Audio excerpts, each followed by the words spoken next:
Ladies and gentlemen, good day and welcome to the Astec LifeSciences Q2FY22 Earnings Conference call hosted by Axis Capital Limited. As a reminder, all participant lines will be in the listen-only mode and there will be an opportunity for you to ask questions after the presentation concludes. Should you need assistance during the conference call, please signal an operator by pressing star then 0 on your touch-tone phone. Please note that this conference is being recorded. I now hand the conference over to Mr. Ankur Periwal from Axis Capital Limited. Thank you and over to you, sir. Yeah, thank you, Lizanne. Good afternoon, everyone, and thank you for joining us on the earnings call of Astec LifeSciences Limited for Q2 and H1 FY22. We have with us today Mr. Nadir Godrej, Chairman of Godrej Agrovet Limited and Astec LifeSciences Limited. From Godrej Agrovet, we have with us Mr. Balram S. Yadav, Managing Director, and Mr. S. Varadaraj, Chief Financial Officer. From Astec LifeSciences Limited, we have Mr. Ashok Hiramat, Managing Director, Mr. Anurag Roy, Chief Executive Officer, and Mr. Saurabh Bala, Chief Financial Officer. We would like to begin the call with a brief opening remarks from the management, following which we will have them open for an interactive Q&A session. Before we start, we would like to point out that some statements made in today's call may be forward-looking in nature, and actual results may differ from those expressed or implied. Would now like to invite Mr. Nadir Godrej to make the initial remarks. Over to you, Mr. Godrej. Good day, everyone. I welcome you all to the Q2 and first half fiscal year 22 earnings call of Astec LifeSciences. I hope you are safe and healthy. COVID-19 cases have declined steadily in Q2 fiscal year 22 after a brutal nationwide second wave, and the economy is steadily returning to normalcy. Key macroeconomic indicators such as GST collection, the Purchasing Manufacturing Index, the power consumption are signaling a good economic recovery. The business environment is expected to further improve as the vaccination drive gathers traction. We expect the situation to be better in the second half of the year. The agricultural sector is again expected to perform well with record output expected. This is expected to benefit the farmers and the companies operating in this segment. The demand for our products remains strong both in the domestic and international markets. Though the end product prices of a few products have softened in the first half, a gradual price increase is expected in the near term. Moving to the financial and operating performance for the second quarter and the 6 months ended September 30th, 2021, the key highlights are as follows. Astec reported a consolidated total income of 103 crore in Q2 of fiscal year 22 as compared to 157 crore in the Q2 of the previous year. The total income for the first half fiscal year 22 was 233 crore as compared to 270 crore in the first half of the previous year. In Q2 fiscal year 22, EBITDA and profit before tax were 22 crore and 12 crore respectively compared to 31 crore and 24 crore in the same period of the previous year. For first half fiscal year 22, the EBITDA and profit before tax were 48 crore and 30 crore respectively compared to 61 crore and 46 crore in the same period of the previous year. The sudden and extensive flooding at Mahad impacted the production of all the chemical companies, including ours, at MIDC Mahad. Q2 was a challenging quarter. In the current year, we had sales degrowth of about 34%, primarily due to the flood, which resulted in our plants being non-operational for about 15 days, also due to the unavailability of power supply from the local state electricity board. After a detailed assessment, we are happy to inform you that there was no significant damage to our assets and hence we were able to start production promptly from the day that the power supply was restored by the local authorities. Geographically, quarter two sales growth was mainly driven by the export business, which grew by 8% in terms of volume. Domestic sales were lower by 28% in terms of volume, as we allotted limited available stocks to export on a priority basis, since for the export business, we also faced challenges in getting containers due to the global shortage of containers, and the freight costs were steadily increasing. In spite of the focused export push, there is almost 33% of our quarter two export sales, including CRAN sales, are deferred to quarter three due to the non-availability of shipments on account of the global container shortage, which is acute for hazardous containers. The gross profit margin for the quarter two fiscal year 22 was 50%, compared to 36% in the quarter two of the previous year. And the gross profit margin for the first half fiscal year 22 was 44% as compared to 39.5% in the previous year. The gross profit margin improvement in quarter two fiscal year 22 was due to a mix of factors, including product mix, higher sale price realization in some key products, and backward integration benefits.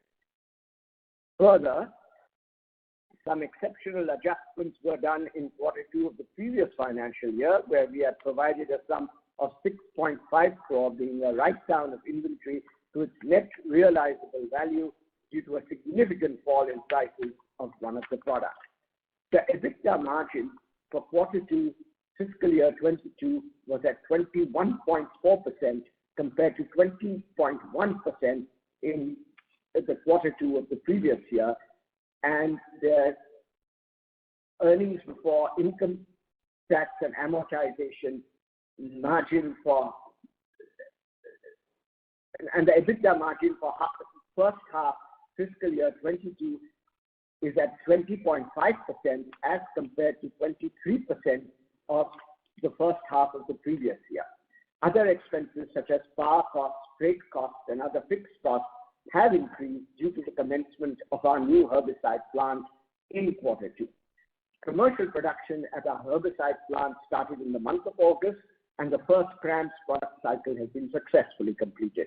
Construction at our new state-of-the-art R&D facility was delayed due to some procedural changes.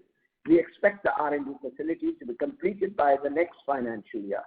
In the meantime, we increased the R&D capacity by using lab space to cater to our increased developmental requirements. For the second half, we expect demand for our key products to remain strong, which will drive volume growth. While the input raw material prices are going up significantly due to disruption in supply chains from China, we expect to pass the price increases to our customers in the coming quarters, and hence our margins will sustain. We are also in the process of launching 4 new contract manufacturing products and 1 product in enterprise sales. We believe that we will be able to successfully achieve our fiscal year 22 profitability target. With this, I end my opening remarks, and we will be happy to take your questions. Thank you. Thank you. Ladies and gentlemen, we will now begin with the question and answer session.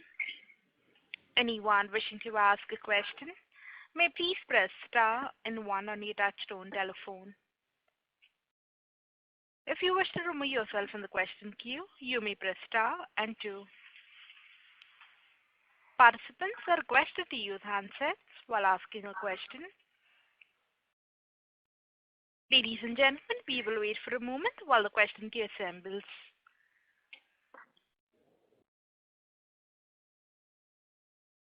The first question is from the line of Abhijit Akela from IIFL Securities. Please go ahead. Good afternoon, and thank you so much. Just one clarification, first of all. Just wanted to confirm that I heard you right when you said that about 33% of 2Q export sales, including CRAM sales, have been deferred to 3Q. Is that correct? And so what would the total amount be that has been deferred, and that should be recognized in 3Q? Shall I answer that? Yes, please. Yeah. Okay. So we've got about 21.5 crores of revenue that's been deferred to the next quarter. That's the number. Right, Saurav? Yes, that's the number. Yeah. 21.5, and just to add on, 8 crore worth of inventory is also lying because we are not able to get the shipment on time. So it's about 30 crore in total. Oh, so the total amount is 29.5 or 30 crores. Roughly, yeah. Yeah. And is this more in the CRAMS segment, which is much higher margin, or this is more in the enterprise side? It's a mix of both. Okay. Got it.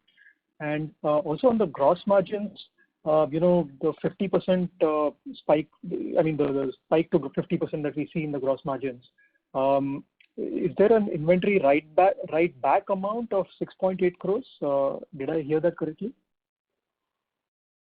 Actually, there's an effect over here. That is only for the purposes of comparing quarter on quarter. In terms of this gross margin of 50%, which is showing for this quarter, there's an actually beneficial effect on account of the stock valuation system because, this 40 crores of inventory which went up in this quarter actually absorbed the fixed costs, and therefore the effective margin appears to be higher, which is really an abnormal effect of a higher inventory level in this quarter. But the normalized margin would be in line with previous quarters in the range of about 40%. This is an abnormal margin on account of this accounting kind of an anomaly. Okay. So you're referring to the cost of raw materials less the stock adjustment. That's what you're referring to? Yeah. Okay. Fair enough. And is it just possible to share the export versus domestic revenue breakdown for the quarter? Yeah, this quarter it was about 55% exports. 55% exports, yeah. Got it. And one last quick thing, and I'll jump back in the queue. You mentioned that for FY22 we expect to achieve our profit target. So I'm sorry, but if you could please just remind us what the target is and where we expect to get basically this year. Thank you. Yeah, well, we had our guidance usually is 15 to 20% annualized growth. We've been maintaining a generalized kind of a guidance like that. So we are doing our best, and you might say you did only so much now, and how are you going to kind of make it up in the second quarter? One of the things is that the CMO products are skewed very much in the second half. This first half had very little CMO products, so the more high margin products will come in the second half. We're also going to kind of pass on the price increases in the RM and also improve our margins in the second half and the volumes, and therefore overall we are optimistic and trying our best to achieve our guidance. Great. Thank you so much. I'll come back in the queue. Thank you. Before we take the next question, we would like to remind participants that you may press star and want to ask a question. The next question is from the line of Shravan Vora, an investor. Please go ahead. Hello. Yeah, we can Am hear I you. audible? Yes. Yeah. Hi, good afternoon, and hope all is well with the team. I had one suggestion. First suggestion being that can we from next quarter have a press release that explains our numbers a bit better and whatever like other companies do and talk about what affected and what happened in the quarter. That gives much more clarity. Even if we don't do an investor presentation, we can just do a normal press release. And that was the first question. That was the first suggestion. My question was regarding the herbicide plant. So last when we spoke, we expected about 18 months reach full capacity on the plant. So are we on that target, or are we delayed there also? Yeah. The good news on the herbicide plant is that it went on stream in August. The first campaign of the first product that we were meant to produce has been completed successfully. It meets all the cost and quality expectations. We have started the production on a second product, which is again a new product for us. So we continue to have the same expectation that in the first year we will have about 30 to 35% of capacity utilization, going to 100% utilization in the third year. Right. So we are well on track in achieving that. And second question is on the margin front. So we are traditionally doing like a 21% kind of EBITDA margin. So earlier you were mentioning that in the herbicide plant and the new molecules that we are coming up with, especially in CRAMS, are margin more like 25% on the EBITDA level. So am I correct in that understanding? Yeah, as we always said, our CMO business gives us a contribution which is about 5% better than our enterprise sales. And as the proportion of CMO business increases, our EBITDA margins will incrementally go up. But the blended average of the whole thing, we expect for it to go up from 22% to 24% or so in the coming years. Right. One last thing I wanted to ask was, in the opening remarks, Mr. Godrej mentioned that we have some delays in our R&D facility. So we had a lot of plans in fluorine chemistry, and you had mentioned that our bandwidth does not allow us today to take on a lot of chemistries because of having low R&D capabilities. So does this defer our plans also ahead, or how should we see that? Well, we're still on track to bring it online by the end of fiscal 23. So in the meantime, what we did was we hired some facilities around to increase our bandwidth. So at the moment, we're coping with all the projects that we have. So as we told you, we're introducing 4 new CMO products this year, and that we've been able to do with the existing R&D infrastructure we have. But naturally, we are looking forward to the commissioning of the new facility, which will increase our bandwidth by multifold. Right. So, and one last thing I would like to ask you is, because the Mahad area has seen these high rainfalls a lot many times. I've been seeing other listed companies also reporting. Mr. Vora. Sir, we are not able to hear you clearly. Okay, just a second. Is it better now? No, sir, can you use the handset mode while speaking, because your audio is not sounding clear. No, I'm using a handset mode. Is it better now? Sir, slightly better. Please proceed. Yeah. So my question was on the Mahad facility. A lot of other companies have also reported this flooding at Mahad, even last year's also. So is there any permanent solution or anything as a management that we are trying to do at our facility which protects us from these nature-driven issues going ahead? Because Mahad has traditionally seen a lot of rainfall earlier also. Yeah, no, Mahad has seen rainfall in the past, but it was mainly affecting the people who are next to the river. And also the people, the town, the city used to get flooded, and the units near the river used to get flooded. But where we were located, we've never seen such kind of flooding that's occurring in all the 25 years that we've been there, 20 years that we've been there. This is definitely a result of climate change and severity of climate that we're seeing now. So now that we know that this is the new norm, we have initiated plans to modify some of our facilities to mitigate the effects of a flooding situation in the future. Right. Perfect. Thanks a lot and all the best. Thank you. Ladies and gentlemen, in order to ensure that the management is able to address questions from all participants in this conference, we request you to limit your questions to 2 per participant only. The next question is from the line of Mithun Aswath from Kiva Advisors. Please go ahead. Yeah, hi. I just wanted to understand, because of your shutdown, because of the flood, how much of revenue loss that was the question I had. And number 2 was, would you be able to recover this production loss in the subsequent 2 quarters? So you would be able to achieve those revenue targets of 20% that you were looking at. Thank you. Well, we lost 15 days of production. I can't put a number to it right now.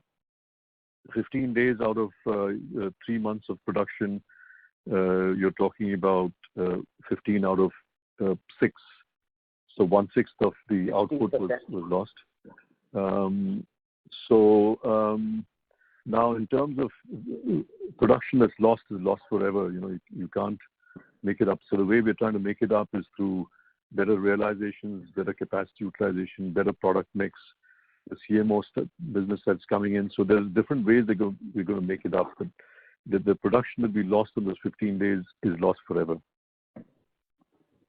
Right. Now, I just wanted to understand that because on a Y-on-Y basis, there's been a substantial fall on your top line.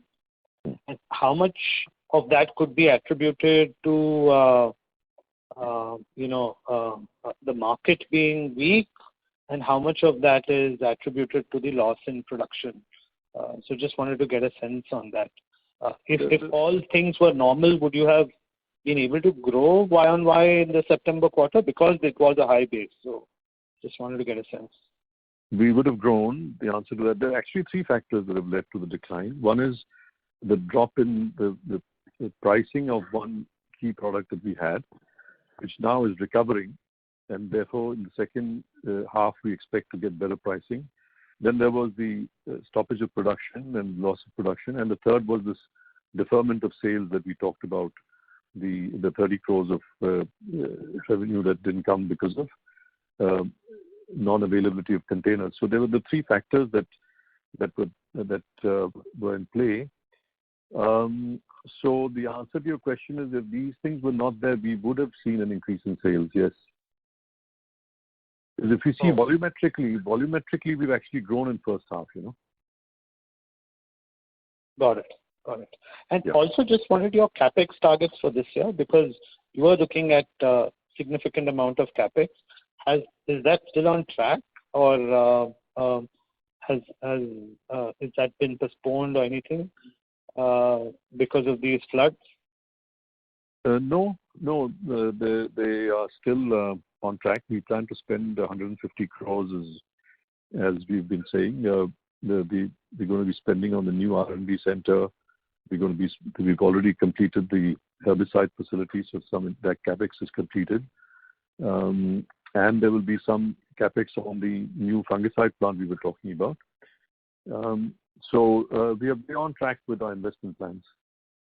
Right. And just one last one, if I can sneak that in. What would the kind of asset turnover that you expect on, say, a herbicide facility once it is completely running at full capacity? That would be depending on the product mix, so anywhere between 1.7 to 1.9. Okay. Thanks. Thank you. We'll move on to the next question. That is on the line of Nikhil from SIMPL. Please go ahead. Yeah. Hi. Good afternoon. Am I audible? Yes. Hello. Yeah. Thanks for the opportunity. Sir, my question is, as you mentioned, the RM prices have seen a lot of volatility. Can you just help me understand what is the amount of cost increases we have seen in the absolute? Why? And so that is one part. And then continuation, in October, the things which are happening in China with respect to the power outages and all, are you seeing more inflation on a sequential basis? So that is one part. And secondly, as you mentioned, in second half, we would be able to pass on all the price increases.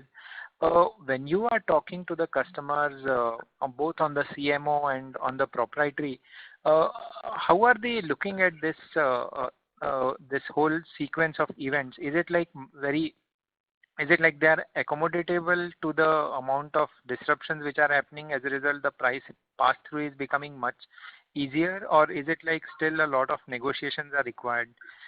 Just to understand how the whole dynamics are playing out. So the answer to the first question about whether the prices are going up continuously, the answer to that is that it depends on the product. It is the best way to answer it is that they are volatile. So some are continue to go up, some also come down, then they go up, and so it's a very dynamic situation. What we've been doing is we've been stocking up so as to hedge ourselves against shortages and price increases. So we've done a pretty good job in terms of covering our raw materials and hedging ourselves against continuous increases. In terms of resistance from our customers to accept the price increases, we are finding that they're pretty understanding because we're not the only ones. Everybody is in the same position. So the market is taking it quite reasonably. And interestingly, they're able to pass it on to the end consumer. Okay. And just one continuation, just a last point here. Like in many industries, we see that the pricing is done as a RM plus the operating cost. So RM becomes a price pass-through. In this environment where there is so much volatility and everyone is prognosing from 6 months to 1 year, anywhere this can continue, do you sense that the whole pricing environment could move from cost plus basis, wherein cost increases become a direct pass-through, or we'll have to continue with the process of going to them and renegotiating, or any change on the pricing dynamics with the customers? Oh, the cost plus model will continue, except that the frequency of the cost revisions that you can ask for has to be reasonable. You can't go to them every month. So customers expect that when they give you an order for something, that you will cover yourself for 3 months, 6 months, and maintain. We particularly, because we are financially quite sound, we are able to cover and kind of take positions and maintain inventory. Therefore, we can give price stability for a reasonable period of time. But on the other hand, they are understanding that every quarter you can go back to them and talk to them about a new price if everything is a significant change. And just lastly, which would mean that there would be a pressure on the working capital till the time this scenario sustains for most of the companies and even for us. Luckily, we are borrowing at very, very fine rates. Our borrowing rate is now 4.1%. So we're taking advantage of that. In fact, the way we are using our working capital funds is also changed now. I think I'll get my CFO to explain to you how we're taking advantage of this to improve our profitability. Saurabh, can you explain? Sure. So as Ashok sir was mentioning, our borrowing rate is one of the best in the industry. And this year we have been improving on that. What we are doing is factoring the fund crunch at the supplier end and also the availability issues. We have reduced our payment terms with most of the vendors, thereby helping them. We are paying them earlier. That has 2 benefits. One, we get the best kind of RM pricing. Second, the raw material availability is ensured. We are the preferred supplier to them. So in both the ways, it is quite beneficial to the business, and that is helping us a lot in this time. Sure. Thanks a lot, sir. Thanks for the explanation. Yeah, I'm done. Thank you.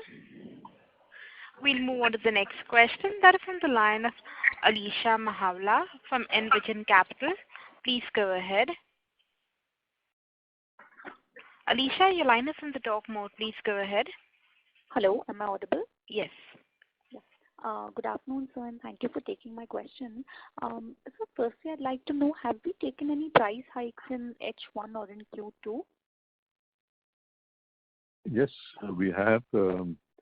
But as I said earlier, there's a little bit of a lag between getting a price hike and you're passing it on to your customer.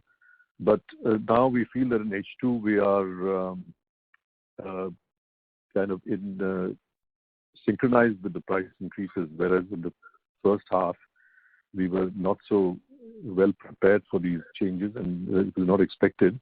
But we have taken price hikes, and as I said to the earlier gentleman, our customers have been understanding, and in H2 as well, the same thing is happening. So, is it possible to quantify how much price hike was taken in H1? No, that depends on the product. It's very hard to give you a general number, but some products have even gone up by 30%, and some products are 15%. So it's hard to give you a number. But okay. some products have gone up very significantly. Okay. And so in this quarter, obviously for the 3-4 reasons that you highlighted, we've definitely had a volume degrowth. But I do remember that you mentioned earlier in this call that in H1 we've grown in volume. Is it possible to quantify what is the volume growth we've seen in H1? Yeah, the number is there. Can you dig it out, Arjit or somebody? In H1, the volume growth was about 11%. Okay. Understood. And just one last, also, while you gave a split of domestic and exports to an earlier participant, is it also possible to say what is our current contribution from the CDMO business? As I said, it's 5% better than our enterprise sales. Not margin, contribution to revenue. Actually, contribution to revenue actually in the first half was very negligible. It was barely in single-digit numbers. That's because of two factors. One is that the herbicide plant was commissioned, but because it's a new plant, we've accumulated all the production. It has to be approved by the customer, which has happened, and therefore it will be invoiced in the second half. And somehow this year all the orders have been bunched up in the second half, and therefore as we said earlier, we're going to see on an annualized basis a growth in CMO business of about 7 to 8%, but it's all skewed in the second half. Okay. Any reason why the CDMO growth is relatively lower? It will definitely be lower than overall growth of business, and I believe earlier we used to do much higher growth in this segment. Yeah. And this is despite herbicide now going to contribute in H2. Yeah. The two factors is, there was one big CMO product which we were doing, and the customer is holding a lot of inventory. So we didn't sell any of that this year, and I think it's only going to come back online by the end of next year. And the new herbicide products that we're introducing are, the capacity utilization is low, and they're still in the process of ramping up. So in this year we've got a fairly subdued CMO growth rate, but when we look at our projections in the next few years, there's going to be a very aggressive, very high level of growth in the CMO business. I mean, for example, in FY23, we're looking at a 50% growth in CMO business. Okay. Got it. And just one last question before I get back in the queue. I do believe that there was as you mentioned earlier in the call, there's a fungicide plant that also we're looking at. Do we have details of what is the total capex? By when will it be ready? Acetone? Anything that we're ready to share right now? Not ready to share right now. It's still the detailing is going on. We will be able to tell you at the next investor call. Okay. Thank you, sir. And all the best. Thank you. Thank you. Thank you. A reminder to the participants, anyone wishing to ask a question, may please press star and 1.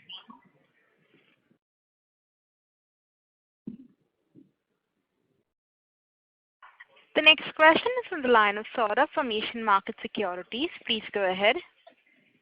Thank you for the opportunity. So I just wanted to understand what kind of volume growth we can achieve from the existing enterprise business. Is there any scope there we can improve the volume? Yeah. See, this year we are looking at a value growth of about 20-25% in enterprise sales, resulting from about a 10-15% growth in volumes. Going forward, when you see we'll be able to achieve single-digit growth out of debottlenecking and other kind of efficiency improvements from our existing molecules. So our growth in the future will come from new enterprise sales and new CMO products. Okay. And in terms of this herbicide plant, so what portion of capacity right now is under the CMO agreement? This year we will be utilizing about 30% of the capacity, but non-CMO business will be about 30% of that. Okay. And next year it should be CMO should be much higher? Then the CMO proportion will become higher. Okay. And about the new fungicide plant, so will it be only catering to the enterprise business, or there also we will have a mix of CMO business as well as enterprise business? At the moment, it's being designed for the enterprise business, but this is an area where inquiries and new projects can come at any time, and we're ready to fit that into the new facility, which will be quite a large facility actually. Oh, okay. And just one last thing on the cash flow. So this first half we have seen a good cash flow from operations. So is it because of the higher export sales that help us in terms of a better debtors days? No, please repeat your question. So the H1 this year cash flow from operation was much better than the last year first half. So is it because of the export sales, the higher contribution from export sales has led to this better cash flow? Yeah. Okay. I'll pass this question on to our CFO. Saurabh, please. Sure. Yeah, it's a mix of both. Our collection efficiency has improved because we have been very focused on selecting our customers post-COVID. So the collection year-to-year basis as compared to last year has gone up, both from domestic as well as from export customers. And also some bit is there because we have reduced our sales because of all the factors. So that has also reduced the receivable overall. Okay. Thank you. That was helpful. Yeah, sure. Thank you. Ladies and gentlemen, in order to ensure that the management is able to address questions from all participants in this conference, we request you to limit your questions to 2 per participant only. The next question is from the line of Ankur Periwal from Axis Capital. Please go ahead. Yeah, hi. Thank you. Sir, one question, on the global size and the China's presence there. Now, if I go back, you had earlier mentioned, we are around $2.5-3 billion total triazole market globally, and China was a significant, has a significant share in that market. Any thoughts that you would have seen on the ground some pushback from the clients, from the customers, which has been beneficial to us? And from a new product perspective, how are we placed to capture on that opportunity? No, definitely. As I said, what had happened was, if you look at it traditionally, China was the powerhouse in agrochemicals, and so it was the companies had Chinese sources and they had India as alternative source. And so the first phenomenon that's happening is that if it was 75% China, 25% India, that 25% is going up to 50%, 60%, in some cases maybe 75%, and 25% China. And certainly when it comes to new products and when customers are making strategy, they're looking at having the primary source in India and the secondary source in China. We're seeing that phenomenon on the ground. Sure. Sure. And the CapEx that, we have planned, 150 odd crores this year and probably around, 300, 350 crores, what you had suggested over a 2-3 year window. Does that take care of the new, plans or the new CapEx for the newer products that we plan?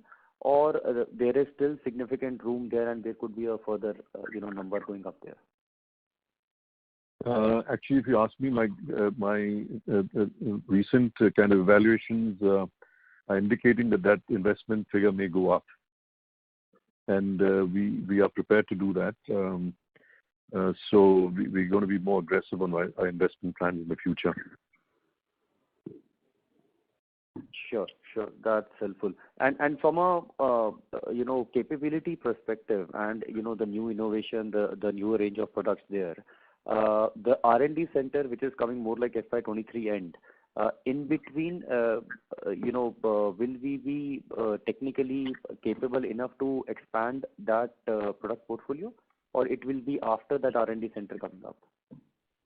No, as I told you, we've developed so many products. We're able to introduce 4 CMO products this year.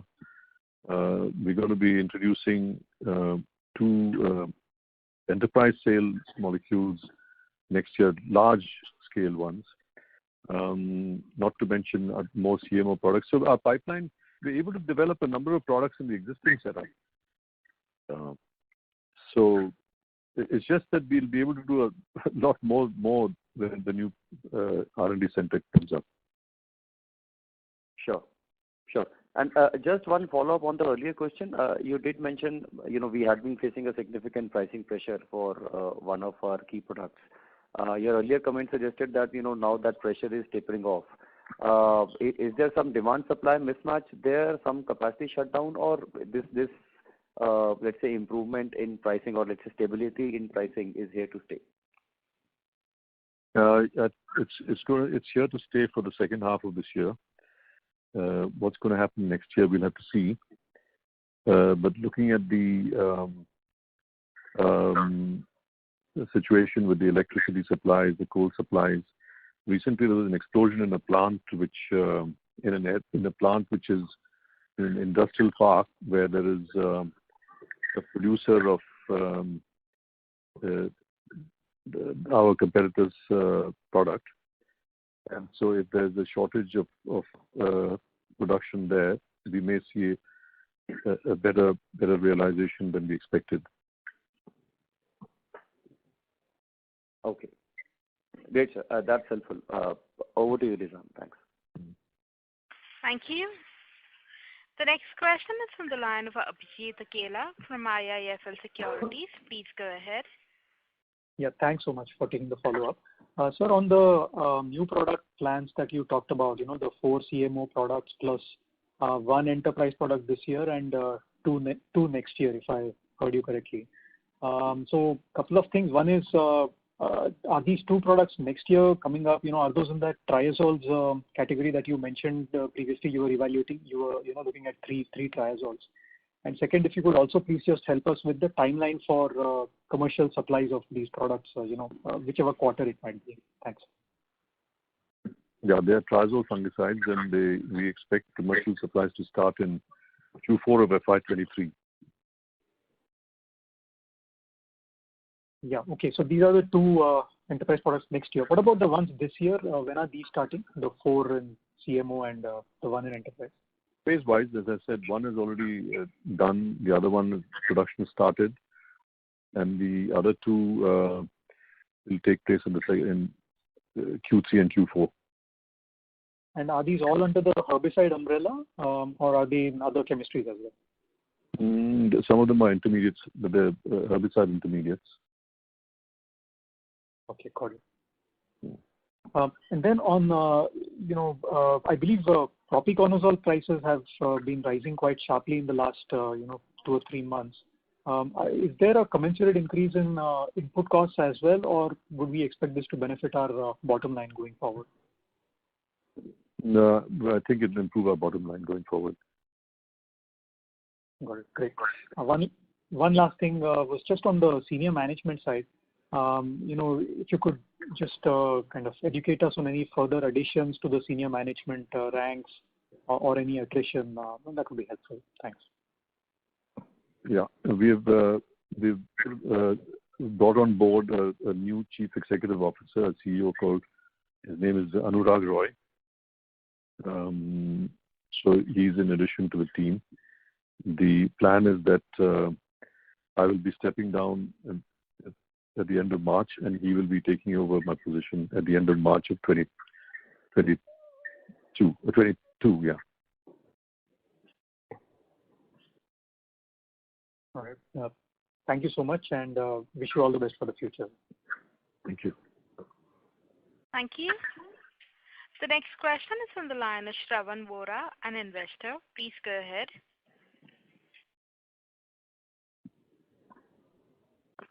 Hi. Thanks for taking my question again. I had just two more questions. One was, we started this backward integration journey much ahead of industry, and that is coming to benefit us now. I just wanted to get a sense of how much is the current dependence of Astec on Chinese raw materials in totality. Yeah. It's still, 65% of our imports are from China still. Correct, Arijit? Yes. That's yes. Yeah. 65% of our imports are from China. But having said that, there are two things to qualify that statement.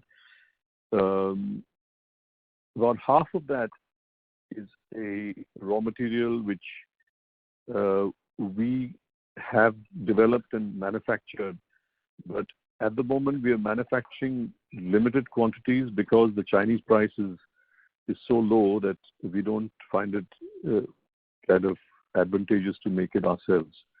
But the moment that they increase the prices, we can make it ourselves and reduce our dependence. So to that extent, we have a make or buy decision and a capacity already lying and kind of ready to get into production whenever required.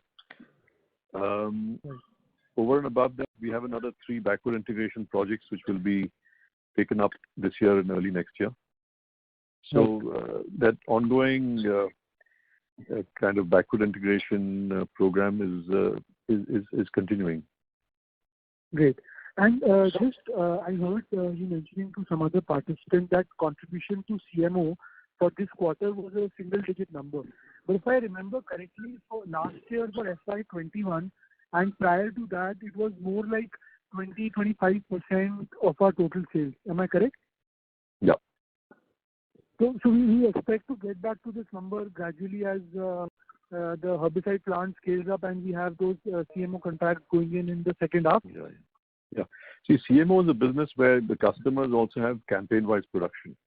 This is going to be something that varies from year to year, So when the customer is taking a campaign, they'll say you supply us in Q1 and Q2, or if they're doing it in Q4, they'll tell us to supply it in Q3. So this is going to vary from year to year. We have to look at this on an annualized basis. Right. No, but as a management team, what are our targets for the CMO business as a total percentage, say 3 years from now? Probably taking it up to 50%, 40%, any number to that? See, to give you a number, our aspiration is to go to 40%, and that's what we were saying earlier. But what's happening is that our enterprise sales is also growing quite fast, and therefore, as a proportion, it kind of decelerates. But in absolute terms, our CMO business is, when we see the next 3 years, it'll be growing at a compounded rate of 50%. At the rate of 50%, 50. Yeah. Great. Perfect. Thank you so much, and all the very best. And happy Diwali to all the team. Thank you. Thank you. Ladies and gentlemen, that is the last question. I now hand the conference over to the manager for the closing comments. Thank you. I hope we have been able to answer all your questions. If you have any further questions or would like to know more about the company, we would be happy to be of assistance. Stay safe and stay healthy. Thank you once again for taking the time to join us on this call, and happy Diwali to everybody. Thank you. Ladies and gentlemen, on behalf of Axis Capital Limited, that concludes this conference call. We thank you for joining us, and you may now disconnect your lines. Thank you.